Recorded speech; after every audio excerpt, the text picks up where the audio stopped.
You're tuning into Black and White Sports on YouTube. The no-holds-barred truth on sports.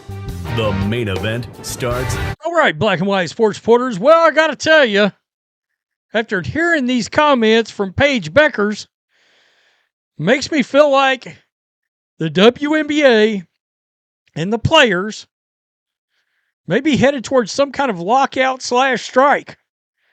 I thought there would be some optimism. I mean, the owners have offered 4 times the amount of salary that they were previously making. You got the Supermax contracts, a raise in salary cap, a bigger revenue share, and it sounds like none of it is going to be good enough. And I got to tell you, it would be the most WNBA thing in the world for these players that's got all this momentum that Caitlyn Clark has built to completely blow it. Because in the back of these owners' minds, they've got to be wondering, well, what happens if Caitlyn Clark gets hurt again? All right, we got all new networks that's got to remain happy because we're going to promise them a certain, and guys, when they do media rights deals, the networks anticipate a certain rating. Okay, guess what? If they don't meet that rating, they have to start finding extra areas to give them new extra ads and more bang for their buck. And I said, just go back to the table in 2 years or 3 years. But take your massive salary bump. There's some things I don't love from the owner side either. I don't love the fact that they're trying to push their way into March Madness. That doesn't make sense to me. But this don't sound great. And I thought it was headed in a good direction. This don't sound good. The initial deadline for a ratified CBA was on October 31. Once it became clear that this deadline would not be reached, the deadline was extended to November 30th. While there is some seemingly optimistic reports about the most recent CBA proposals the league had offered the players, the two sides didn't come to a deal before that November 30 deadline. As a result, a third deadline of January 9 has been agreed to. A few major problems will arise if a ratified CBA is not agreed upon by January 9th. For one, the league is already behind schedule given the Golden State Valkyries expansion draft took place on December 6, 2024. Of course, it is currently December 9th, 2025. There are 2 expansion teams, the Tempo and the Portland Fire, who need their respective expansion drafts, and there are not being a CBA in place means this can't occur. That Portland Fire name is pretty good. I like that name. What's more, the NBA free agency period typically begins in early February. Not only will a new CBA need to be ratified for free agency to commence, but the aforementioned expansion drafts also have to happen prior to that. Yet, there's nothing to indicate that a CBA is imminent. And the longer these deadlines get extended and dragged out, the greater chance there is that the 2026 season is jeopardized. Paige Bueckers hints WNBA CBA talks are far from over. Dallas Wings star Paige Bueckers spoke with Maya Taylor of the Dallas Morning News on December 9 and didn't mince words about the ongoing CBA negotiations. Quote, "We can do things off the court. We can bring more visibility and eyes," Bueckers said. Quote, "We're in the national media, on commercials, and do large sponsorship deals with brands like Nike, Gatorade, and stuff that has national, even global visibility. We're more than just WNBA players, and I think we want to get compensated as such," Bueckers said, referring to the players' efforts for increased salaries as part of a new CBA. That's great, but who the hell's going to see Nike and Gatorade ads if there's no games to show them during? I mean, jeez. And look, let's be real. There's one player that can draw eyes. I mean, away from maybe two. I mean, at this point, Paige will throw Sophie in there.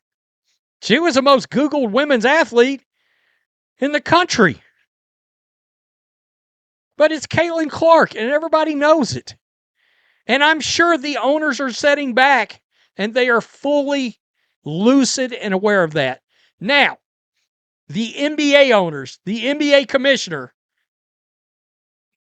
some of the WNBA leadership, sometimes I'm not there. I don't know that they actually understand that or appreciate that.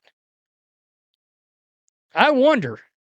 I mean, because they're part of the clique that didn't want her in the league to begin with. There's things as WNBA players and the WNBA, the NBPA, that we're standing firm on. I think that's why the extensions are happening and the conversations are continuing to keep going past the deadlines. These deadlines will probably continue to keep getting extended. So she's telling you, like, that next deadline, they may not meet it.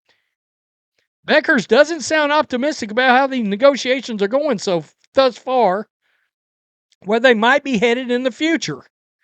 Wow. I mean, all this momentum, and look, they started losing momentum when Caitlyn Clark got hurt, much to the chagrin of Time Magazine. Oh, 5% up, 6% up. No, there's just a new way of judging the ratings now. That's all. When we found out Caitlyn Clark was absent and going to stay absent, 51%. Boom, gone. Viewership. All of a sudden, these ticket prices that were $100 a seat, $4 a seat, $5 a seat, $8 a seat. You know, I mean, the owners have to be sitting back going, we've never had a profit. We have never had a profit. I still believe it's very odd we don't have the profit report, that splash report that came out like last year from the New York Post that said the WNBA lost $40 million in 2024. We've yet to see that. I believe that's calculated. And I'm sure the Players Union probably doesn't want that report to come out. If they still did not turn a profit, the Players Union don't want that out, because then that makes them look terrible for not taking the 4 times the salary increase.